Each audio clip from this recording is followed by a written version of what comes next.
Em 1932, o James Chadwick, ele bombardeou átomos de berílio com partículas alfas, interpretou a radiação como sendo constituída por partículas com carga elétrica neutra e massa aproximada de um próton.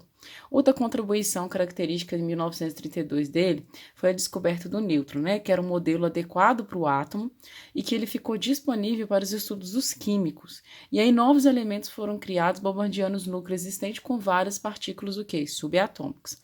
A teoria atômica ela foi reforçada pelo conceito de que os prótons e os nêutrons são feitos de unidades ainda menores chamadas quarks.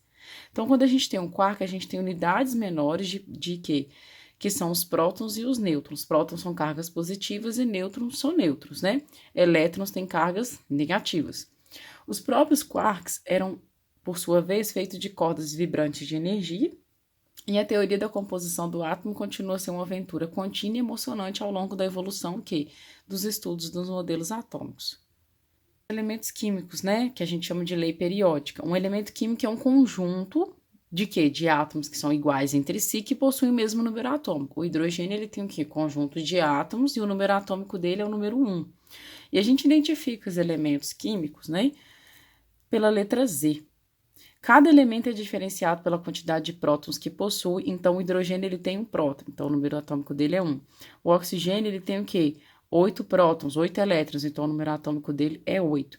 O número de prótons é igual ao número atômico, vocês podem identificar isso pela tabela e pelos exercícios que a gente fez anteriormente aí nas aulas. O conjunto formado pelos átomos que possuem número atômico igual a 1 forma o elemento químico conhecido como o hidrogênio. Já dei esse exemplo aí também do oxigênio. E um átomo isolado, ele representa um elemento químico que pode formar um conjunto unitário de átomos. O que significa isso?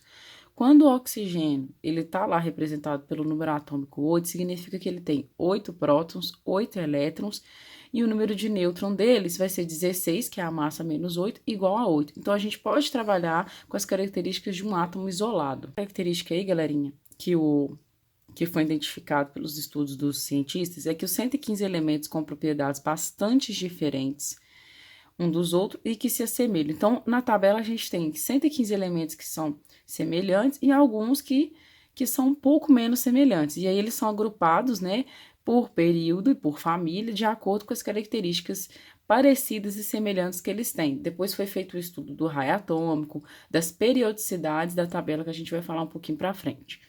Os elementos eles foram organizados em ordem crescente de número atômico, formando um conjunto que é conhecido como tabela periódica. Então, os elementos eles foram organizados de quê?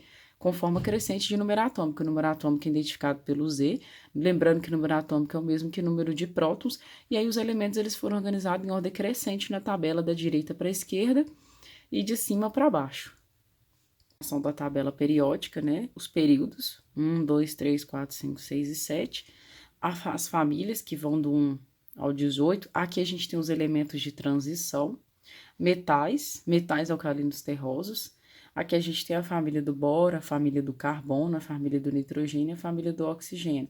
Aqui na 17, que a gente costuma identificar como 7A, a gente tem a família dos halogênios. E por último, aqui na família 8A, a gente tem os gases nobres. E aí, galerinha, mais uma característica que os químicos descobriram. Os elementos, eles se unem realizando ligações químicas e formando várias substâncias. Então, eles se reagrupam para formar novos compostos, novas substâncias. A gente vai estudar ligações químicas um pouco para frente para a gente identificar como que os átomos se ligam para formar as mais diversas substâncias. Os elementos eles foram sendo descobertos por meio da decomposição das substâncias químicas. Elas eram decompostas cada vez mais até que não fosse mais possível decompô-la. Então, quando a gente decompõe um elemento, a gente vai decompondo até chegar na parte elementar, fundamental desse elemento.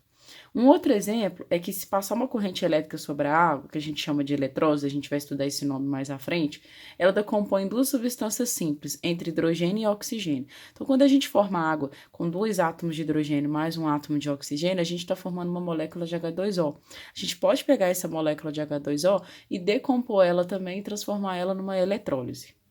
Ali a gente identifica os elementos químicos, e a quantidade presente em quantidade em gramas, por exemplo, em cada adulto a gente tem mais ou menos 39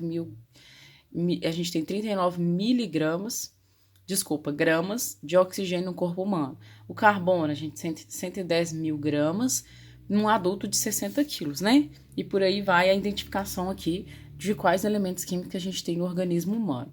Isso aqui é uma tabela com os elementos essenciais à manutenção da vida e suas quantidades em uma pessoa de 60 quilos, tá, pessoal? E aí a tabela ela foi proposta pelo químico Henri Moseley, lá em 1913, quando ele criou a lei periódica que anunciava as seguintes palavras: as propriedades dos elementos químicos se repetem periodicamente, quando eles são ordenados em ordem crescente de números atômicos. Então, tem uma periodicidade ao longo da ordem crescente dos números atômicos na tabela. E aí, a primeira organização da tabela foi feita em colunas orientais e colunas verticais.